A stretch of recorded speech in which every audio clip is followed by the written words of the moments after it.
Hello Year 9s. This week on your business plan project, you're going to be working on pricing your product or services and then also working out the break-even point for your product or services. So in this video, I'm going to remind you about how to work out the break-even point and also go through a little bit of detail about pricing. So the three things that I want you to be focusing on this week are setting a price for your product or services, thinking about how much you're going to charge customers. I want you to calculate the break-even point. In other words, how many products you need to sell in order to cover all your costs and to get to the point of being able to start to make a profit. And then also I want you to have a go at drawing a break-even chart. Now, you've all come up with different business ideas and your pricing and your break-even point is going to be quite different depending on what your business idea is. But for the sake of this video, I'm going to be talking about a fudge making business. So I'm imagining somebody making fudge in their own kitchen at home and then setting up a stall outside their house to sell that fudge to the general public. So first of all, let's think about pricing. So in order to work out the price, it's not just about saying, okay, how much is it costing me to make this product? Therefore, how much will I sell it for to make a little bit of a profit? You need to do research on pricing. Hopefully you've already done that when you were doing market research, but if you haven't, you need to do that this week. So the results from my research on the fudge business are here. Okay, so I've looked at 4 other businesses locally selling fudge. They're all businesses in the Lake District area. And so you can see there that prices per 100 grams range from £4.98, so nearly £5 for the shop in Bowness, down to just over £1 for a shop in Keswick. So a wide range of different prices there for fudge. And so I need to think about where I'm going to place myself in that. Well, my target market isn't tourists, apart from anything. There aren't many tourists at the moment because of the lockdown. My target market is local residents. So I probably can't charge tourist prices like Rolly's Fudge does in Bowness. Also, I want to come up with a simple pricing strategy so that people can leave exact money. I'm going to set out a stall and rely on people leaving the money in a tub or a tin for me to collect at regular points through the day. So I don't want to be having to give change. I want people to have the exact money. So I'm going to say, for argument's sake, let's charge £1 for a bag of 100 grams of fudge. And I'm going to do a special offer of 2 bags for £1.50. Okay, so that's my pricing strategy. I'm going for being cheaper than all the competitors because I'm targeting a slightly different market to them. They're mainly targeting tourists in the Lake District. I'm targeting local residents. So the next thing is then to calculate my break-even point. So a little reminder of the formula for break-even.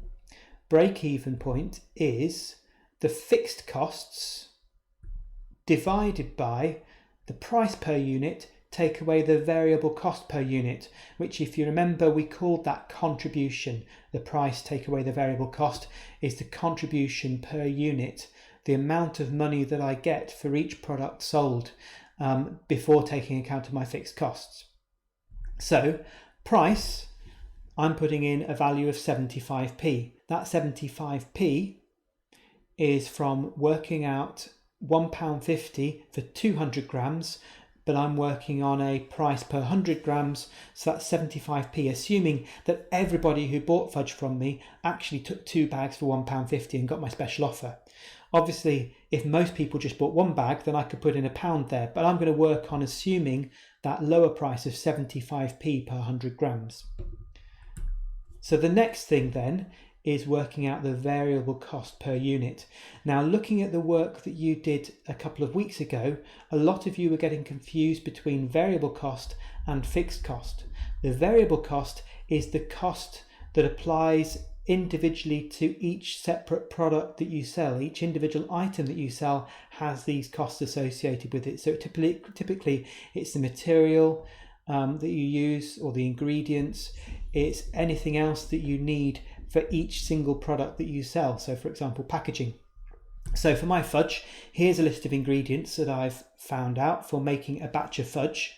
And you can see I've found some prices for those different ingredients and worked out a total cost of £3.87 to make a total of 847 grams of fudge. So again, if I'm working per 100 grams, I need to do the £3.87 divided by 8.47, giving me 46 pence per 100 grams of fudge. So that's my variable cost for the ingredients. But I'm bagging up this fudge into little paper bags. And so I've looked on eBay and I can buy 100 paper bags for £1.95. So rounding that up to the nearest penny, that's 2p per bag.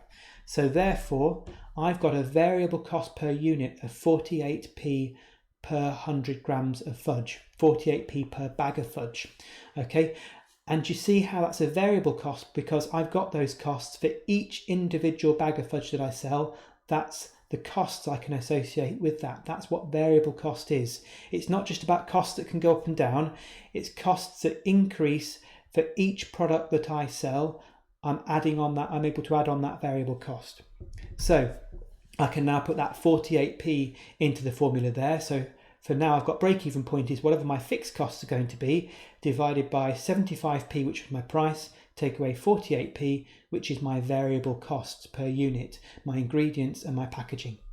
Okay, now some of you will have very low variable costs because you've not got ingredients as such. You're doing perhaps an online service.